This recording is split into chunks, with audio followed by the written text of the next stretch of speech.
idea truly was, it started really from two gals right in the New Jersey area.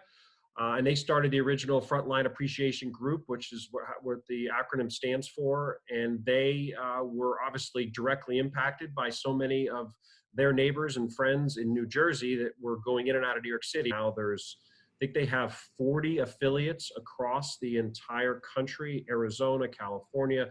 So everyone just reached out to the original founder and said, hey, I'm super passionate about what you're doing. How can we get involved? And it's just blown up.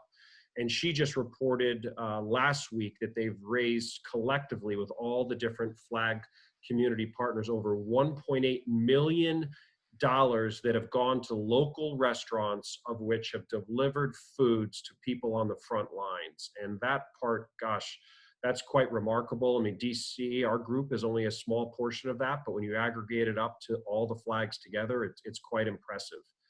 So how the program really works is obviously our job is to instill some funds into the local economy, and that's supporting our local restaurants in and around our communities, and then identifying who is in need. It's not necessarily always the hospitals. In some cases, it is your senior assisted living that, of course, all across PG County, all across St. Mary's County in Maryland. There's been several cases, even in Loudoun County in Virginia, that have all been impacted with multiple cases of people that are elderly that have come down with the virus and have been ill. So we're feeding them. Yesterday, I was at firehouses that obviously have EMS trucks, and they're going to pick people up, and they're at the front lines. It's police officers. So it's not just necessarily nurses and doctors. It's really anyone that is out there protecting those that are in harm's way of this terrible disease. Mhm. And so can you talk to me, about FLAG's efforts so far in Maryland and specifically Prince George's County?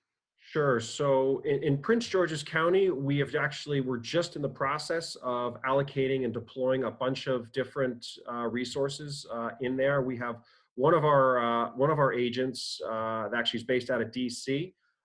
She's going to be working directly with a couple different opportunities. One of them is with Bladensburg Fire Department, which is right in PG County, that we're working immediately with them.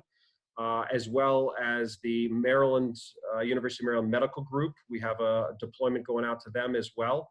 So those are the next two that will be on our schedule for next week that'll be impacted right in PG County. So we're trying to, our company and our overall network of people surrounds the entire DC Metro. We've done deliveries through our flags all the way down in Fredericksburg, all the way east to the Eastern Shore, north to almost Baltimore, and west all the way to Culpeper. So it is a huge combination. And so we're hitting, county to county, and really we're going to where the needs are. That's been the focus, is that, as I said, it's not necessarily the hospitals. It's sometimes the people that are picking them up in the ambulances and EMS trucks.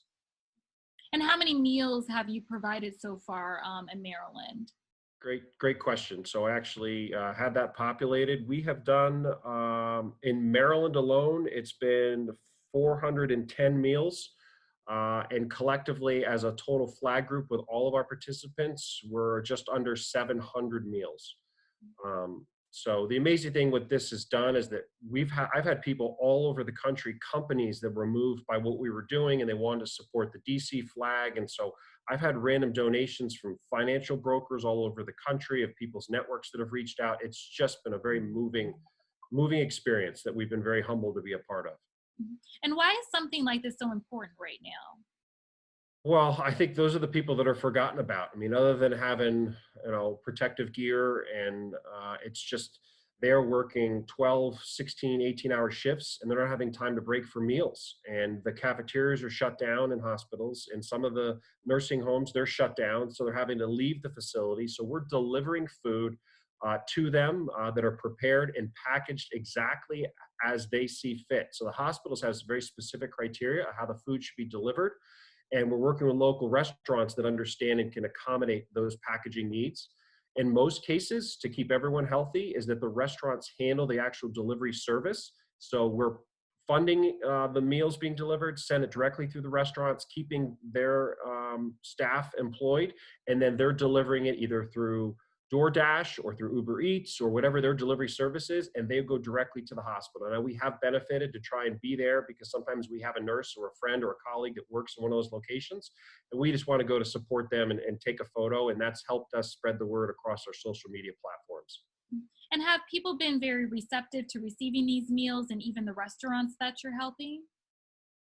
Keisha, I will tell you that it's moves me every time I do it. I get chills because they're borderline tears. They know how hard it is, and they're so touched and they're moved, and it makes you want to do it 100 more times because you can really see it in their face. They know that every day that they're on the front lines, it's scary, it's very real.